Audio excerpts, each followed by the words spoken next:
Բարև ձեզ, ես Մելինե Գրիգորյանն եմ, կրթության կառավարման մասնագետ, Սթենֆորդի համալսարանի հետազոտող։ Իմ գործընկերներ դոկտոր Քրիս Լեմոնսի եւ դոկտոր Լաքշմի Բալասուբրամանյանի հետ համատեղ իրականացնում ենք հետազոտություն այն մասին, թե ինչպես է արհեստական բանականությունը կիրառվում կրթության առանձնատոկ պայմանների կարիք ունեցող սովորողների ուսումնառության համար ներառական կրթության շրջանակում։ Վերոնշյալ հետազոտությունը իրականացվում է ԱՄՆ-ում, Հայաստանում եւ Բրազիլիայում, հասկանալու թե ինչպես է օգտագործում արհեստական բանականության գործիքները, ինչպիսի հնարավորություններ եւ մարտահրավերներ կան։ Հարցմանը մասնակցելու համար ձեզնից կպահանջվի մոտավորապես 15-ից 20 րոպե։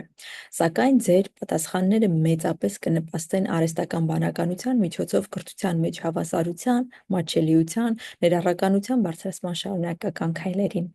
Մասնակցությունը կամավոր է եւ չի նախատեսում որևէ փոխհատուցում։ Եթե ցանկանում եք մասնակցել, պարզապես սեղմեք համաձայնեմ կոճակը հարցաթերթիկի սկզբում հաստատելով ձեր համաձայնությունը։ Եթե ունեք հարցեր, մտահոգություններ, ապա կարող եք կապ հաստատել ինձ հետ նշված էլեկտրոնային հասցեով կամ հեռախոսահամարով։ Ինչպես նաև կարող եք կապ հաստատել Սթենֆորդի էթիկայի հանձնաժողովի հետ նշված էլեկտրոնային հասցեով եւ հեռախոսահամարներով։ Շնորհակալ եմ կրթության մեջ հավասարության, ներառականության առաջխաղացմանը աջակցելու համար արհեստական բանականության միջոցով։